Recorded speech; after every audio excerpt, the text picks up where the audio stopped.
Welcome into this carrier update. I'm Tony Mulvey, joined by Donny Gilbert. And Donny, going to start by looking at what's going on in Los Angeles. It's kind of the heartbeat of the country, right? It's where freight flows through. I mean, you think about the West Coast ports, Port of LA, Port of Long Beach, they still reign supreme. They are still the kingpin. Kind of want to tell you, it's like the hopper feeder. It's fed into Los Angeles, and then that belt feeds it everywhere else. So just kind of want to start and see what's going on in LAX with the volumes. And I've got this drawn out for almost a year. So the reason I slid it back so we could see this 2060 or 260, I can't talk today. This is our indexes for our volumes. And when you compare that to last year, we're, just kind of right around, maybe a little bit above this time last year. And we're kind of bouncing back right now.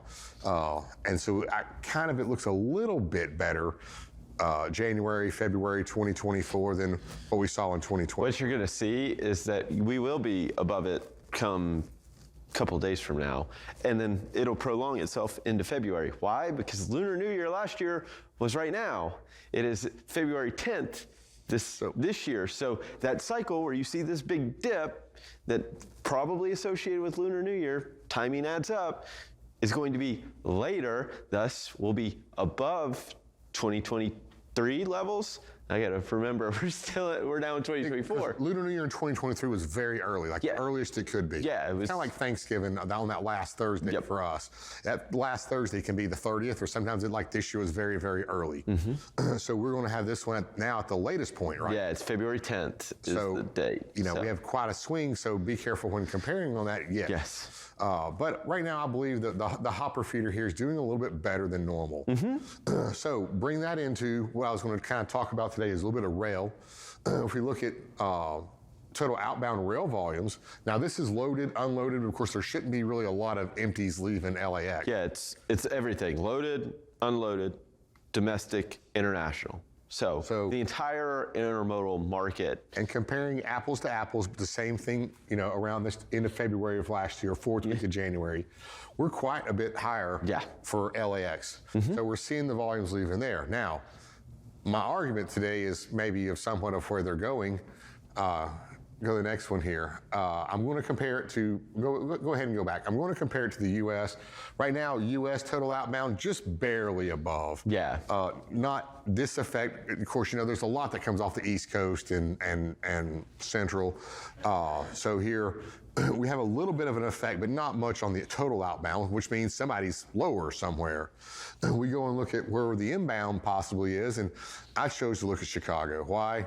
Because we're going to argue in the next segment, is Chicago the best market in the U.S.? Yeah, I think when I look at rail, and a lot of what I look at is domestic loaded, right? Because that's your J.B. Hunt, Schneider, Knight Swift's fleet, just to kind of gauge one, how much activity is happening that's loaded, right? Because I think that's I don't want to say more important, but it's really important overall to understand, hey, is there more freight moving in containers and specifically domestic? And it's actually down about 3% year over year. And I look at inbound, total inbound, because I want to see what empties they're bringing. Yeah, that's important in Chicago. It's important in LA. But looking at outbound, from outbound LA, looking at the loaded is probably the most important just because that's where all the freight's coming from. You don't see a lot of empties going.